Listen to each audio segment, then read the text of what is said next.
Praise to the lord. ఈరోజు దేవుడు మనకిచ్చినటువంటి వాగ్దానం ఏంటంటే యెషయా గ్రంథము 51వ అధ్యాయము 7వ వచనం. మనుష్యులు పెట్టు నిందకు భయపడకుడి, వారి దూషణ మాటలకు దిగులు పడకుడి. ఆమేన్. మనుష్యులు మన మీద వేసేటటువంటి నిందలకి మనము భయపడవలసిన అవసరము లేదు. వారు మనల్ని దూషించే మాటలకి, వారు మనల్ని తిట్టేటటువంటి ఈ మాటల గురించి కూడా మనము దిగులు పడవలసిన పని లేదు. ఎందుకంటే మనము చెయ్యని తప్పుకి మన మీద వారు నింద వేస్తూ ఉన్నారు. మనము చెయ్యని తప్పుకి వారు మనల్ని తిడుతూ ఉన్నారు. మనము చెయ్యని తప్పులకి వారు మనల్ని దూషిస్తూ ఉన్నారు. అయితే ఈ విషయము దేవుడికి తెలుసు. ఎందుకంటే ఆయన చూచుచూ ఉన్న దేవుడు కాబట్టి మనము తప్పు చేశామా లేదా అనేది దేవుడికి తెలుసు. కాబట్టి మనుషులు పెట్టేటటువంటి ఈ బాధలకి, మనుషులు పెట్టేటటువంటి ఈ నిందలకి మనము భయపడవలసిన పని లేదు. కానీ ఆయన చూస్తాడు. ఆయన చూచుచూ ఉన్న దేవుడు కాబట్టి ఆయన వచ్చినప్పుడు మనము నిందారహితుడిగా ఉంటే చాలు, ఆయనకి భయపడితే చాలు. ఈ నిందలకి, ఈ దూషణలకి, ఈ మాటలకి మనము భయపడవలసిన పని లేదు. ఎందుకంటే మన జీవితంలో మనము తప్పు చేశామా లేదా అనేది మన యొక్క తల్లిదండ్రులకి తెలియకపోవచ్చు, మన యొక్క బంధుమిత్రులకి తెలియకపోవచ్చు, మన స్నేహితులకి తెలియకపోవచ్చు, ఈ సమాజంలో నివసించే ప్రజలందరికీ కూడా తెలియకపోవచ్చు. కానీ ఆయనకి తెలుస్తుంది. ఈ సమాజంలో ఉన్న వాళ్ళందరూ కూడా మనల్ని తప్పు చేశాము అని వాళ్ళు అనుకున్నా సరే, మనము కానీ ఆ తప్పు చేయకుండా ఉంటే దేవుడు ఖచ్చితంగా దాన్ని చూస్తాడు. వాళ్ళు పెట్టేటటువంటి బాధలకి, మనం చేయని తప్పుకి మన మీద నిందేసి మనల్ని అంటూ ఉంటే మనం ఎంతగానో బాధపడుతూ ఉంటాం. మనం చేయని తప్పుకి మనల్ని దూషిస్తూ ఉన్నా, చేయని తప్పుకి మనల్ని తిడుతూ ఉన్నా, చేయని తప్పుకి మనల్ని అవమానపరుస్తూ ఉన్నా కూడా మన హృదయము ఎంతో బాధపడుతూ ఉంటుంది. మనం ఎంతో బాధపడుతూ ఉంటాం. అయితే మనం ఏం చేస్తాం, ఆ బాధ కలిగినప్పుడు మనము ఎవరితోనైనా చెప్పుకోవటానికి మనము ప్రయత్నం చేస్తూ ఉంటాం. ఎందుకంటే ఎవరితోనైనా చెప్పుకుంటే ఆ బాధ కొంచెము తగ్గుతుంది అని.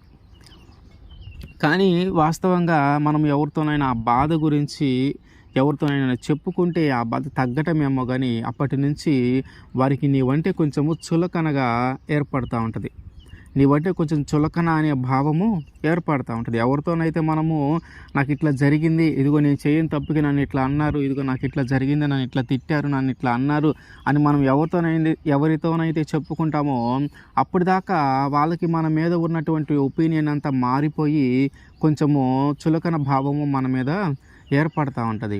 ఇంకో విషయం ఏంటంటే, అప్పటిదాకా ఆ తిట్టిన వారికి లేదా ఆ నింద చేసిన వారికి నీకు తప్ప ఆ విషయము తెలియని ఆ విషయము ఇప్పుడు మూడో వ్యక్తికి నువ్వు చెప్పటము ద్వారా అతని ద్వారా ఇంకా కొంచెం కొంతమందికి తెలుస్తూ ఉంటుంది. అంటే ఈ విధంగా అందరికీ తెలిసి అందరూ నిన్ను ఆ నింద నిజమేనేమో, అతను తప్పు చేయకపోతే ఎందుకు తిట్టి ఉండాలి, ఒకవేళ నిజంగా చేశారేమో అనే ఉద్దేశంతో అందరూ ఆలోచిస్తూ ఉంటారు. కాబట్టి మనము ఆ విషయాన్ని పంచుకోవలసిన వారు మనుషులు కాదు. మనము మన స్నేహితులతో కానీ, బంధువులతో కానీ ఎవరితోనైనా చెప్పుకోవటం వల్ల నీ బాధ ఏమి తగ్గదు. వాళ్ళు వేసినటువంటి నిందను నువ్వు తొలగించుకోలేవు. వారు తిట్టినటువంటి మాటలను బట్టి నువ్వు ఆ పరిస్థితుల నుంచి బయటికి రావాలంటే మనుషుల సహాయము నీకు అనవసరమైనది. మనుషుల సహాయము నీకు ఏ విధంగానూ ఉపయోగపడదు. అయితే నువ్వు చేయాల్సిన పని ఏంటంటే, ఎవరైనా నిన్ను దూషించినప్పుడు, ఎవరైనా నిన్ను తిట్టినప్పుడు, నీ తప్పు ఏమీ లేకుండానే వాళ్ళు నిన్ను తిడుతూ ఉన్నా, నీ తప్పు ఏమి లేకుండానే నీ మీద నిందలు వేస్తూ ఉన్నా, నీ తప్పు ఏమి లేకుండానే నేను అవమానపరుస్తూ ఉన్నా, ఇదిగో నిజమైన దేవుడు, చూచుచూ ఉన్నటువంటి దేవుడు ఆయన ఉన్నాడు. ఆయన దగ్గర కానీ మనం మొరపెడితే, ఆయన దగ్గర ఎప్పుడైతే మనం మొరపెడతామో మనం చేసినవన్నీ ఆయనకి తెలుస్తూ ఉంటాయి. కాబట్టి ఆ పరిస్థితుల నుంచి ఆయన మనల్ని విడిపిస్తాడు. ఆ పాపము చేయలేదు అనే విషయం ఆయనకి తెలుసు. కాబట్టి ఆ నింద మన మీదకి రాకుండా, ఆ అవమానము మన మీదకి రాకుండా, ఆ దూషణ మాటలు మన మీదకి రాకుండా ఆయన చేస్తాడు. అది ఆయనకి సాధ్యమైన పని. అంతేగాని ఈ మనుషులు ఎవరు కూడా నీకు ఆ విధంగా సహాయము చేయలేరు. అందుకే కీర్తనాకారుడు అంటాడు, కీర్తనలు 69వ కీర్తన 20వ వచనము, నిందకు నా హృదయము బద్దలాయను, నేను బహుగా కృషించి ఉన్నాను. కరుణించు వారి కొరకు కనిపెట్టుకుంటుని గాని ఎవరునూ లేకపోయిరి, ఓదార్చు వారి కొరకు కనిపెట్టుకుంటుని గాని ఎవరు కానరారైరి. ఈ మనుషుల సహాయము, ఈ నిందను తొలగించే వాళ్ళు కానీ, హృదయంలో ఉన్నటువంటి బాధను తొలగించే వాళ్ళు కానీ, వారి ఓదార్చేవారు కానీ ఎవరు కానరావట్లేదంట. ఆ హృదయంలో ఉన్న బాధను తీర్చేవారు ఆ యేసుక్రీస్తు వారే, నేను ఓదార్చేవాడు ఆయనే. ఈ మనుషులు ఎవరు నిన్ను ఓదార్చలేరు. నీ హృదయంలో ఉన్నటువంటి ఆ బాధను ఈ మనుషులు ఎవరు తొలగించలేరు. అది కేవలము ఆయనకి మాత్రమే సాధ్యము. అయితే చాలా పరిస్థితుల్లో కూడా మన మీద నింద వేయాలని లేదా మనల్ని అవమానపరచాలని చాలామంది ఎక్కువగా ఎదురు చూస్తూ ఉంటారు. ఏదన్నా మనం ఏదన్నా ఒకసారి మనం పొరపాటు చేస్తే దానిని బట్టి నిందించే వారి కంటే కూడా మనము ఎప్పుడు దొరుకుతామా, లేదా ఎప్పుడు వీళ్ళని తిడదామా, లేదా ఎప్పుడు వీరి మీద నింద వేద్దామా, ఎప్పుడు వీళ్ళని అవమానపరుద్దామా, ఎప్పుడు వీళ్ళని తిడదామా, ఎప్పుడు వీళ్ళని దూషిద్దామా అని ఎదురు చూసేవాళ్ళు చాలామంది ఉంటారు. అట్లాంటి వాళ్ళు కొన్నిసార్లు మనల్ని నిందించటానికి, మనల్ని అవమానపరచడానికి లంచము తీసుకునే వాళ్ళు ఉంటారు. మనల్ని అవమానపరచడానికి ఎదుటి వాళ్ళ దగ్గర బహుమతులు తీసుకొని, ఆ బహుమతులు వాళ్ళ దగ్గర తీసుకొని మనల్ని నిందించే వాళ్ళు ఉంటారు. వాళ్ళ దగ్గర ఏదో వీళ్ళు మంచి వాళ్ళలాగా, గొప్ప వాళ్ళగా వాళ్ళ దగ్గర కనబడటానికి మనల్ని తక్కువగా చేసి మాట్లాడే వాళ్ళు ఉంటారు. ఇట్లా రకరకాలుగా మనుషులు మనల్ని నిందించటానికి, అవమానపరచటానికి, వాళ్ళు గొప్పగా ఉండటానికి ప్రయత్నం చేస్తూ ఉంటారు. అయితే దేవుడు ఏమంటున్నాడంటే, ఎవరు నా అనుమతి లేకుండా నీ మీద నింద వేయరు, ఎవరు నా అనుమతి లేకుండా నిన్ను దూషించరు, ఎవరు నా అనుమతి లేకుండా నిన్ను అవమానపరచరు.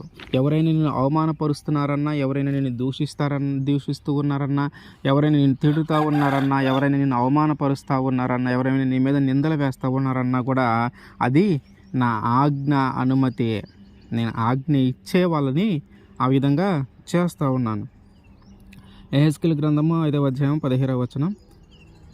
యెహెజ్కేలు గ్రంథము 5వ అధ్యాయం 16వ వచనం. నీ చుట్టూ ఉన్న అన్యజనులకు నీవు నిందకును, ఎగతాళికిని, హెచ్చరికకును, విస్మయముకును ఆస్పదముగా ఉందువు. యెహోవానగు నేనే ఆజ్ఞ ఇచ్చి ఉన్నాను. మనల్ని నిందించడానికి, ఎగతాళి చేయటానికి, మనల్ని ఒక హెచ్చరికగా ఉంచటానికి, ఇవన్నీ కూడా ఆయనే మన జీవితంలోకి అనుమతిస్తూ ఉన్నాడంట. ఇందాకేమో మనుషులు పెట్టే నిందకు నువ్వు భయపడొద్దు, మనుషులు చేసే దూషణ మాటలకు నువ్వు దిగులు పడొద్దు, ఇదిగో నేనున్నాను అని చెప్తున్నటువంటి దేవుడు ఇప్పుడు ఏం చెప్తా ఉన్నాడంటే, ఇదిగో వాళ్ళు నిందించటానికి, వాళ్ళు నిన్ను దూషించటానికి, వాళ్ళని అవమానపరచడానికి నేనే వాళ్ళకు అవకాశం ఇచ్చాను. నేను అవకాశం ఇచ్చాను కాబట్టే వారు నీ జీవితంలో అట్లా చేయగలుగుతూ ఉన్నారు. నేను అవకాశం ఇవ్వకుండా వాళ్ళు ఏమీ చేయలేరు. అదేంటి దేవుడా, ఇందాకేమో మనుషులు పెట్టే మాటలకి, మనుషులు పెట్టే నిందలకు నువ్వు భయపడొద్దు, దిగులు పడొద్దు అంటున్నావు, ఇప్పుడేమో నేనే అవకాశం ఇచ్చాను అంటున్నావు, ఏంటయ్యా ఇది అని మనం ఆలోచిస్తే, ఎప్పుడైతే వారు నీ జీవితంలోకి వాళ్ళు నిన్ను తిడుతూ ఉన్నారో దేవుడు ఏమంటున్నాడంటే, దానికి సంబంధించి మత్తయి సువార్త 5వ అధ్యాయం 11వ వచనం. నా నిమిత్తము జనులు మిమ్మును నిందించి, హింసించి, మీ మీద అబద్ధముగా చెడ్డ మాటలెల్లా పలుకున్నప్పుడు మీరు ధన్యులు. ఆయన నిమిత్తం అంట మనం హింసింపబడిన, ఆయన నిమిత్తము మనం దూషింపబడిన, ఆయన నిమిత్తము మన మీద అబద్ధములు మాట్లాడిన, ఆయన నిమిత్తము మన మీద చెడ్డ మాటలు మాట్లాడినా, ఆయన నిమిత్తము మన మీద నిందలు వేసిన, ఆయన నిమిత్తము మనల్ని దూషించిన, ఆయన నిమిత్తము మనల్ని తిట్టినా, ఆయన నిమిత్తము మన మీద ఎలా పడితే అలా మాట్లాడినా అది మనకి ధన్యతేనంట. అందుకనే దేవుడు మన జీవితంలో వీటిని అనుమతిస్తూ ఉన్నాడు. అందుకనే దేవుడు మన జీవితంలో ఎదుటి వారికి అవకాశం ఇస్తూ ఉన్నాడు, దానిని బట్టి మనము మార్చుకోవటానికి. ఒకవేళ మనము దేవుణ్ణి అంతగా లేకపోతే ఆ నిందను బట్టి, అవమానాన్ని బట్టి దేవుడి దగ్గరికి వస్తాం. ఒకవేళ లోకానికి సంబంధించిన నింద నీ మీద వేసినా, లోకానికి సంబంధించిన విషయాలు నిన్ను దూషించినా, లోకానికి సంబంధించిన విషయాలు నిన్ను తిట్టినా, ఈ అవమానము నాకెందుకు కలిగింది, ఈ అవమానం కలగటానికి కారణం ఏంటి, నేనేం తప్పు చేయలేదు కదా, అయినా దేవుడు ఎందుకు నా జీవితంలోకి దీన్ని అనుమతించాడు అని దేవుడి దగ్గర విచారణ చేస్తావని, దేవుడి దగ్గర ప్రార్థన చేస్తావని కొన్నిసార్లు నీ జీవితంలోకి అనుమతిస్తూ ఉంటాడు దేవుడు. అలా కాకుండా దేవుడికి సంబంధించిన విషయాలలో కానీ నువ్వు నింద మోసిన, దేవుడికి సంబంధించిన విషయాల్లో కానీ నువ్వు దూషించబడిన, దేవుడికి సంబంధించిన విషయాల్లో కానీ నీవు కొట్టబడిన, దేవుడికి సంబంధించిన విషయాల్లో కానీ నీవు అవమానపరచబడిన, దేవుడికి సంబంధించిన విషయాల్లో కానీ నిన్ను ఎవరైనా తిట్టినా అది నీకే ధన్యత. ఆయన కోసము నిందపడటము, ఆయన కోసము చెడ్డ మాటలు పడటము, ఆయన కోసము బాధపడటము, ఆయన కోసము మనము చేసే ప్రతి విషయం కూడా ఆయన గమనించుకుంటూ ఉంటాడు. కాబట్టి ఆయన కోసం నిందపడటం మనకి ధన్యతే, ఆయన కోసము దూషింపబడటము మనకి ధన్యతే. అందుకనే దేవుడు అంటున్నాడు, మనుషులు పెట్టేటటువంటి నిందకు భయపడొద్దు, మనుషులు దూషించే మాటలకు నీవు దిగులు పడొద్దు, ఎందుకంటే నేనే కొన్నిసార్లు వాటిని నీ జీవితంలోకి అనుమతిస్తాను. ఎందుకు అంటే నీవు నా దగ్గరికి వస్తావని, నీ జీవితాన్ని నువ్వు ఒకసారి ఆలోచిస్తావని, ఎట్లాంటి మార్గంలో వెళతా ఉన్నావు, వీరు నన్ను ఎందుకు అన్నారు, నన్ను ఈ మాట అనటానికి కారణం ఏంటి, నా మీద నిందకు రావడానికి కారణం ఏంటని నువ్వు ఒకసారి ఆలోచిస్తావని. అట్లా కాకుండా దేవునికి సంబంధించిన నిందేగలు నువ్వు మోస్తే ఇంక నువ్వే ధన్యుడివి. కాబట్టి మనము మనుషులు పెట్టే బాధలను బట్టి, మనుషులు చేసే దూషణ మాటలను బట్టి మనము దిగులు పడవలసిన పని లేదు, భయపడవలసిన పని లేదు. ఆయనే చూసుకుంటాడు, ఆయనే మనల్ని ఆ నింద నుంచి, ఆయనే మనల్ని ఆ బాధల నుంచి ఆయనే మనల్ని విడిపిస్తాడు. ఆమేన్.